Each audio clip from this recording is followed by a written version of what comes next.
That suit's not an alien, is it? It's time for a Miles Morales, you know? One of one. Bro, who the Yo, who the fuck is this nigga? Hey, who the fuck is this nigga, man? Look, man, I'ma keep this video as short and concise as humanly possible. I don't know who is responsible for this suit, but whoever came up with the idea for this suit, get that nigga out of the kitchen. He's not cooking. He's not cooking. What is the meaning of this part right here, bruh? They literally circumcised this nigga's suit. They got Miles looking like a cock. Idiot bitch. Why did they peel the top off this nigga like a convertible? Why they took the sunroof off to put a hoodie on? There are so many things wrong with this suit for no reason. No hairstyle imaginable could make this sunroof looking ass look good. I respect every other suit, even if I'm not a fan of certain ones. I respect a homemade suit more than this one because you're doing what you can with what you have, so automatically it has more charm. Also, the Yadas gives them more points by default. Not the Yadas. Not the Yadas. But this one is just whack, bruh. It is so clearly forced, from showing the hair to the white adidas. You can tell just by looking at the shoes that, oh yeah, this probably a brand deal. Cause they don't even look right with the rest of the suit. And you know what? That same day Spider-Man 2 dropped, guess what Adidas dropped? But you know what? That's okay too. Whack walking advertisement, blatant product placement, that's okay though. At least I'll be able to switch to another one, right? No, bro, they forced you to wear it in the finale of the game. But that's okay, I guess. At least it's not the canon suit, right? Right? And it bugs me because if you take away the sunroof and the Adidas brand deal, it could have been an okay suit. I still probably wouldn't be much of a fan of it, but it would look just like any other suit in the selection, which isn't a bad thing at all because it is a very nice selection of suits. But for some reason, they felt the need to add all of these unnecessary design choices. It feels like someone in the Adidas team designed it, not the Insomniac team. Even if they didn't add those two things, to be honest, the classic red and black would have looked better anyway. Like, it's pretty hard to best the one that you started the game with. This nigga Miles at the very end of the game, New York City in the brink of destruction. Miles gonna say something. I think it's time for Miles Morales original. A 1-to-1. Is this nigga serious? Miles Morales, take them Adidas off and put these on. Damn. You wanna keep putting suits on over your suit? Go ahead, put these on for me, Miles Morales.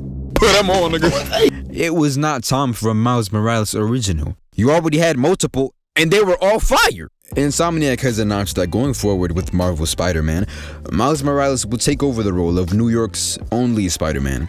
And that is awesome. I love that for Miles, I love that for Insomniac, and I love that especially because it has all of these openly racist and closeted racists in a chokehold, shouting, Miles Morales is Miles Morales, Miles Morales is a Spider-Man, Spider-Man is Spider-Man, Miles Morales is Spider-Man. And I love that for us, seriously. But like, are we really about to make this walking advertisement for Adidas his main suit for real? When the suit he had before was this. If I'm being completely real, the walking advertisement would not be a worry if the suit looked good. This is so concerning to me on so many levels. Every other suit that is considered to be his main suit at one point in time, whether it be in the comics or movies or shows, is fire. He low-key has not missed with his original suits. You've probably been thinking, okay, well, the first Spider suit is also technically a walking advertisement. They also did the same with Miles Morales' 42 suit in Across the Spider-Verse with his Jordans. But the difference is, both suits are hard as fuck, and both them shoes are hard as fuck. But if you don't like neither of the suits, that's okay too, because you can also make a counter argument that the way the shoes were written into the movie makes sense for both characters and isn't forced at all relatively. Also, by the end of the movie and the entirety of the second, he isn't wearing the shoes with the suit anymore.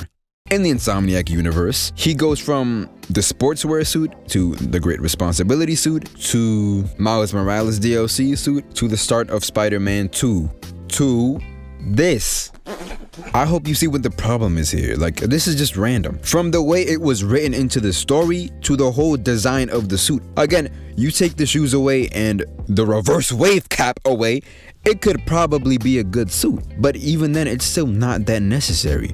The first two are so much more clean in comparison, it does not make a lick of sense. So I really hope that in the next game, this isn't the main suit. I mean, I'll just change it, but like the fact that it's now canon apparently, that does not sit right with me at all, bro. Especially after looking at his past suits in the Insomniac universe. Like, was it really necessary though? There is just no way. I'm so sorry. There is no way. I'm so serious. If I just cooked your favorite Miles Morales suit for like 3 minutes straight, my fault, OG. But you gotta admit, it's at the very least questionable from a writing standpoint, a timing standpoint, and a design standpoint. With that being said, do I forgive them for this like I do everything else? It's a silly ass question, obviously. 1, it is still a fantastic game that they've poured blood, sweat, and tears in every aspect of the game. 2, it ain't that deep. You will live a much better and carefree life through forgiveness, nigga. It's a game. And 3, it's not like my forgiveness matters. I'm not a god. We all are. But in the meantime, Miles, I'm gonna need you to take them Johns off and either put the roof back on or make use of that hoodie. I'm going.